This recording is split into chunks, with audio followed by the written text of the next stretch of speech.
মন শুধু মন ছুঁয়েছে, ও সে তো মুখ খোলেনি, ও হো হো হো।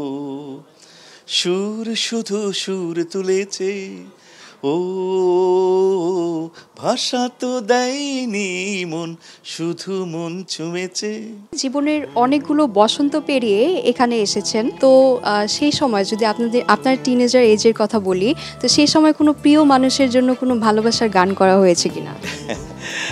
অনেক গান করা হয়েছে। যখন আমি সোলসে ছিলাম, একটা গানের কথা না বললেই নয়। এটা হয়তো আপনারা অনেকেই জানেন, মন শুধু মন ছুঁয়েছে, এই গানটি আমারই লেখা, সেই টিনেজার্স বয়সে লেখা গানটি। সো এই গানটির কথা মনে পড়ছে খুব।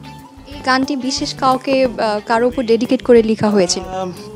হয়তোবা তখন সেই সময়কার কথা। আমার কাছে মনে হয় যে হ্যাঁ, তখনকার যে ধরনের ভাবনা ছিল, কাউকে ডেডিকেট করা হয়েছিল হয়তোবা। বাট এখনই মনে পড়ছে আমাকে। যখন শুরুর দিকে গানটা লিখলেন, ওইটার পিছনের গল্পটা? আসলে এটা আমি বলবো, আমি খুব কম গান লিখেছি, তো এই গানটি আমার ওয়ান অফ দ্য শ্রেষ্ঠ গান বলতে হবে আমার লেখা গানের মধ্যে।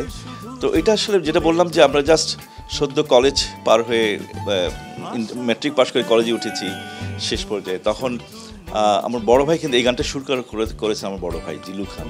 তো উনি উনি একদিন বাসায় গুনগুন করছিলেন, তো সুরটা আমার খুব পছন্দ হচ্ছে, তো আমি ওনার গুনগুনটা শুনে ওটা সুরটা ধরে রাখার জন্য লিখছিলাম। সো আমি এক লাইন লিখছি, উনি ওটিকে আবার একটু সুর করছে, গুনগুন করছে, এরকম করতে করতে দুই ভাই মিলে গানটা কিন্তু কমপ্লিট করে ফেলি বাসায়।